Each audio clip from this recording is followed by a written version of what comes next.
Ladies and gentlemen, welcome to my debate post.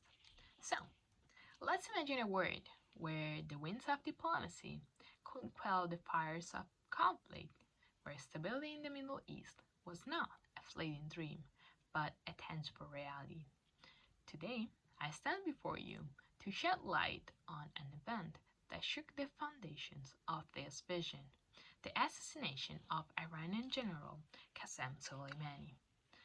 As a proponent of a strong military, liberal values, and a brighter future for the Middle East, I will argue that this fateful decision had a detrimental impact on national security in the region.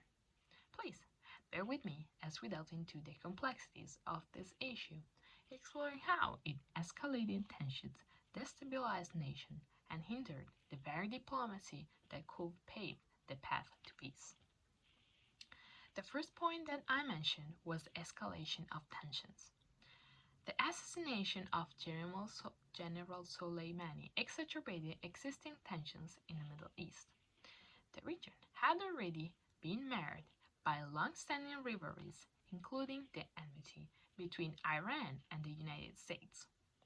The target killing of such a prominent military figure was viewed as an act of aggression by Iran and its allies.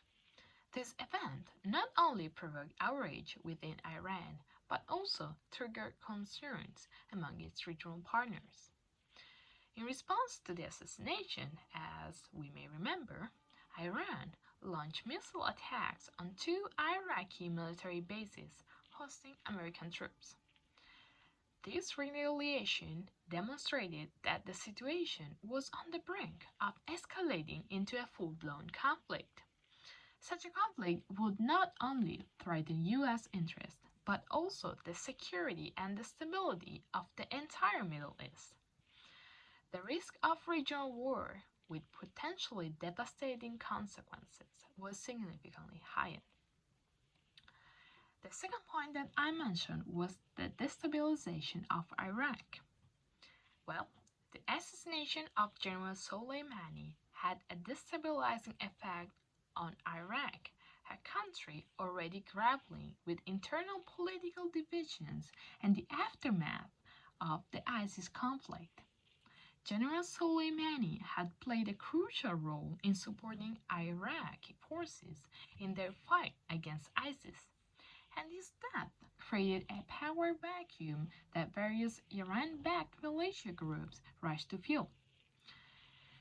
These militias, some of which had previously been integrated into the Iraqi security forces, began operating independently and challenging the authority of the Iraqi government. This fragmentation has hindered Iraq's ability to maintain control over its territory and maintain its sovereignty. It has also made Iraq more susceptible to external interference, including from Iran, and increased the potential for violent conflict within the country. The instability in Iraq negatively affects regional security and provides breeding ground for extremist groups. To conclude, we should consider that the assassination of General Soleimani undermined diplomatic efforts in the Middle East. Diplomacy is a crucial tool for resolving conflicts and ensuring long term national security. However, the assassination of a high ranking military official without first attempting diplomatic avenues sent a message that diplomacy was not a priority for the United States.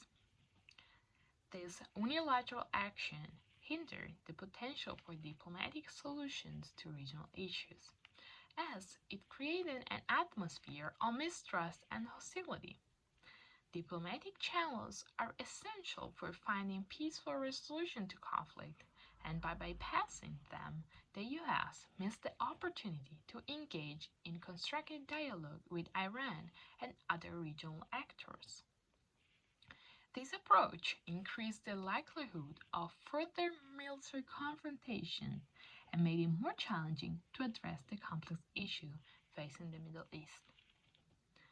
So, in summary, it is undeniable that the target assassination of General Qasem Soleimani reverberated across the entire Middle East, leaving a wake of negative consequences in its path. These repercussions can be distilled into the three critical aspects: heightened tensions, Iraq's destabilization, and a setback in diplomatic efforts.